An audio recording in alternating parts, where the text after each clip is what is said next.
La CEDEAO lève les sanctions économiques contre le Niger et annonce la réouverture des frontières et le survol du pays avec effet immédiat.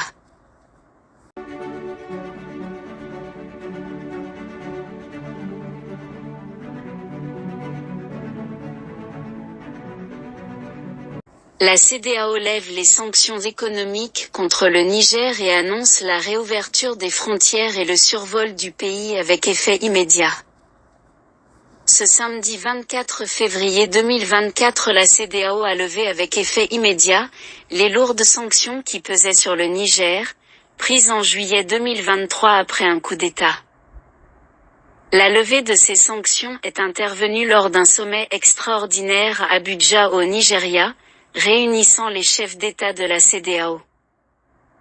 Elle intervient également moins d'un mois après les décisions du Burkina Faso, du Mali et du Niger de quitter l'instance de la CEDEAO avec effet immédiat.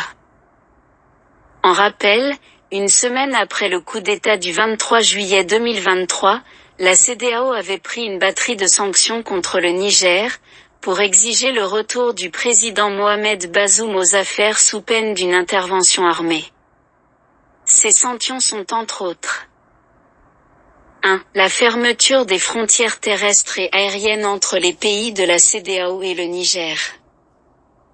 2. L'institution de la zone d'exclusion aérienne de la CEDEAO sur tous les vols commerciaux à destination et en provenance du Niger. 3. La suspension de toute transaction commerciale et financière entre États membres de la CEDEAO et le Niger.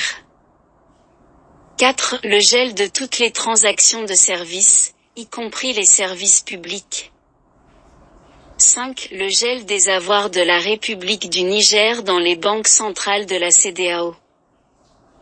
6. Le gel des avoirs de l'État du Niger et des entreprises d'État et entreprises parapubliques dans les banques commerciales. 7. La suspension du Niger de toute aide financière et transaction avec toutes les institutions financières, notamment la BIDC et la BOAD. 8. Interdiction de voyager et gel des avoirs pour les responsables militaires impliqués dans la tentative de coup d'État. Il en va de même pour les membres de leur famille et les civils qui acceptent de participer à toute institution ou gouvernement mis en place par ces responsables militaires. 9. Appelle l'UMOA et toutes les autres instances régionales à mettre en œuvre la présente décision. Cette décision est perçue par le peuple nigérien en particulier et celui de l'Alliance des États du Sahel comme une victoire écrasante dans la lutte pour leur souveraineté et le développement économique et social. Merci de vous abonner à notre chaîne en cliquant sur le bouton abonner et partager la vidéo.